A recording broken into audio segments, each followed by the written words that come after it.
आज के modern time के बोरवेल मशीन एयर प्रेशर से ड्रिल करते हैं जो 2500 मीटर की गहराई तक ड्रिल कर सकते हैं। यह लगभग 2.5 किलोमीटर होता है और इसके कंप्रेसर का एयर प्रेशर आपको हैरान कर देगा जो 4500 psi का है। क्या आप इमेजिन कर सकते हो कि यह प्रेशर कितना ज्यादा है? अंदाजा आप इस बात से लगा सकते हो कि हमारे गाड़ियों के टायर में सिर्फ 30 से 40 psi के प्रेशर से हवा भरी जाती है। यह जो आप मशीन देख रहे हो इसका नाम down the hole drilling rig है, जिसको शॉर्ट में DTH बोलते हैं। यह बोरवेल मशीन ठीक हमारे घर में छोटी ड्रिल मशीन होती है उसी की तरह काम करती है, लेकिन यहाँ पर जो ड्रिल बिट होता है वह अलग टाइप का होता है जो हाई प्रेशर एयर पर ऑपरेट करता है, जो एक बहुत ही बेहतरीन इंजीनियरिंग भी है। इस मशीन में बेसिकली दो सेपरेट मैकेनिज्म होते हैं जो मिलकर काम करते हैं। एक कंप्रेसर जो हाई प्रेशर एयर को कंप्रेस करने का काम करता है और दूसरा मैकेनिज्म ड्रिलिंग रिग होती है जो बोरवेल को ड्रिल करने का काम करती है। कंप्रेसर और ड्रिल रिग कई बार आपको एक ही ट्रक पर दिख जाएगी, लेकिन जो हेवी ड्यूटी मशीन होती है उनके कंप्रेसर की साइज काफी ज्यादा बड़ी होती है,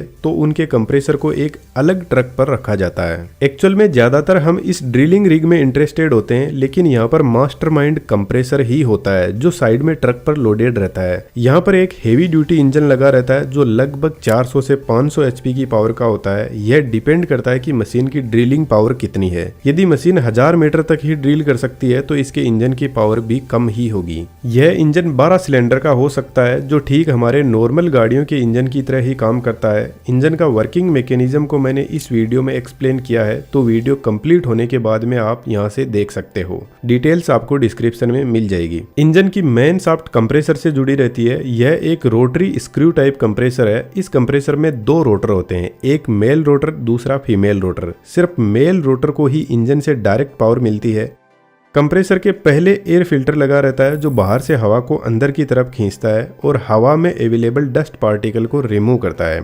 बाद में हवा इन रोटर ब्लेड पर पहुंचती है और यह रोटर कुछ इस टाइप के बने होते हैं कि एक बार जो हवा ट्रैप हो जाती है उसको वापस पीछे नहीं जाने देते और आगे की तरफ एक छोटे एरिया में कंप्रेस करते जाएंगे। और यहाँ पर पहुंचते पहुंचते एयर का प्रेशर बहुत ज्यादा बढ़ जाएगा, लेकिन साथ में एयर का टेम्परेचर भी काफी ज्यादा बढ़ जाता है, तो इसको हमें थोड़ा ठंडा करने की जरूरत है। तो यहाँ पर पावरफुल रेडिएटर लगे रहते हैं जो इस हाई प्रेशर एयर को थोड़ा कूल डाउन करने का काम करते हैं। एयर का टेम्परेचर रिड्यूस होने के बाद में फ्लेक्सिबल पाइप की हेल्प से एयर को भेजा जाता है ड्रिलिंग रिग के कंट्रोल बोर्ड में। इस कंट्रोल बोर्ड से प्रेशर को मैनेज किया जाता है और यहाँ से हाई प्रेशर एयर जाती है स्वीवल मैकेनिज्म के पास में।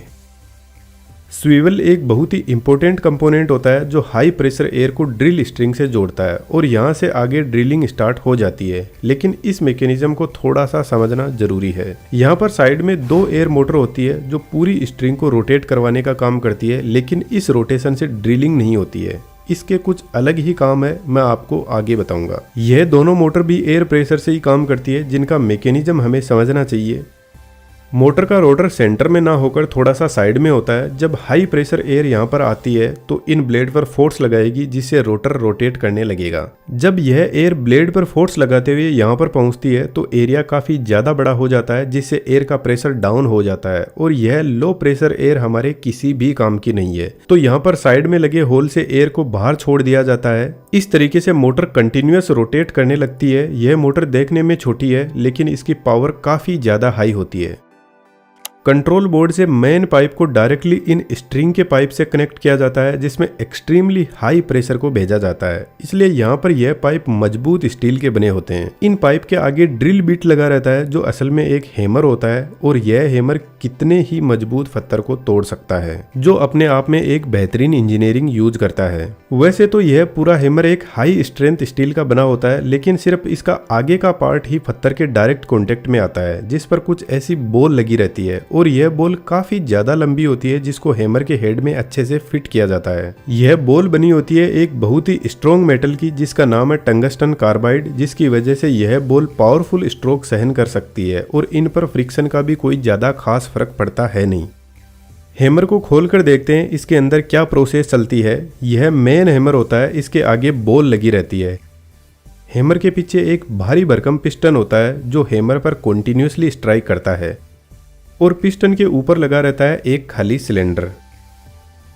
देखो यहाँ पर कंफ्यूज हो सकते हो तो थोड़ा सही से समझना। पिस्टन के ऊपर और नीचे दो चेंबर है और हमें अच्छे से पता है कि यदि पिस्टन के एक साइड में हाई प्रेशर होगा और एक साइड में लो प्रेशर होगा तो पिस्टन हाई प्रेशर से लो प्रेशर वाली साइड में जाएगा। फिलहाल पिस्टन के नीचे के चेंबर को देखो, यह पूरा खाली पड़ा है।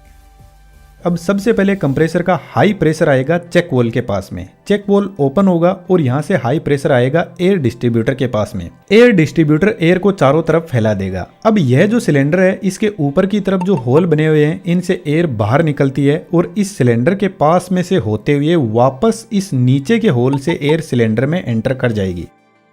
अब सिलेंडर के अंदर से ही हवा या तो ऊपर जाएगी या नीचे, क्योंकि बाहर से सिलेंडर हवा को जाने नहीं देगा, यहाँ से ब्लॉक कर रखा है। अब हवा नीचे जाना चाहती है, फिर पिस्टन ने यहाँ से भी हवा को ब्लॉक कर रखा है, तो फिर हवा ऊपर जाने लगती है इस सिलेंडर में से। यहाँ पर देखो चेंबर बने रहते हैं, तो फिलहाल हवा इस चेंबर में से होते हुए पिस्टन के ऊपर भरने लग जाएगी और पिस्टन को ऊपर से नीचे की तरफ फोर्स लगाएगी। अब पिस्टन के ऊपर की तरफ हाई प्रेशर है और नीचे की तरफ लो प्रेशर, तो पिस्टन स्पीड में नीचे आएगा और हैमर से स्ट्राइक करेगा। हैमर से स्ट्राइक करते ही पिस्टन के जो ऊपर का चेंबर है, उसमें जो भी हवा होगी वह पिस्टन के अंदर की तरफ एक होल होता है, उससे होते हुए हैमर के नीचे की साइड से बाहर निकल जाएगी। अब ऊपर का चेंबर खाली हो गया है, जिसका मतलब है पिस्टन वापस ऊपर की तरफ आ सकता है। अब पिस्टन के नीचे के चेंबर में यह जो गैप बना हुआ है, इससे हवा नीचे की तरफ भरने लगेगी, जिससे पिस्टन वापस ऊपर उठने लगेगा और इस पोजीशन पर पिस्टन आएगा तो पिस्टन के नीचे के चेंबर में जितनी भी हवा थी वह हैमर के अंदर से होते हुए पूरी बाहर निकल जाएगी और फिर से वापस ऊपर के चेंबर में हवा भरने लगेगी और फिर से पिस्टन हैमर पर जाकर स्ट्राइक करेगा और यही प्रोसेस ऑटोमेटिकली चलती रहती है। और यह काम इतना फास्ट होता है कि यह पिस्टन 1 मिनट में 1500 से लेकर 2500 टाइम्स स्ट्राइक करता है, जिसको ब्लोज पर मिनट बोलते हैं। और जब यह मशीन चलती है तो आपको घंटा बजने जैसी आवाज सुनाई देगी एकदम हाई स्पीड में।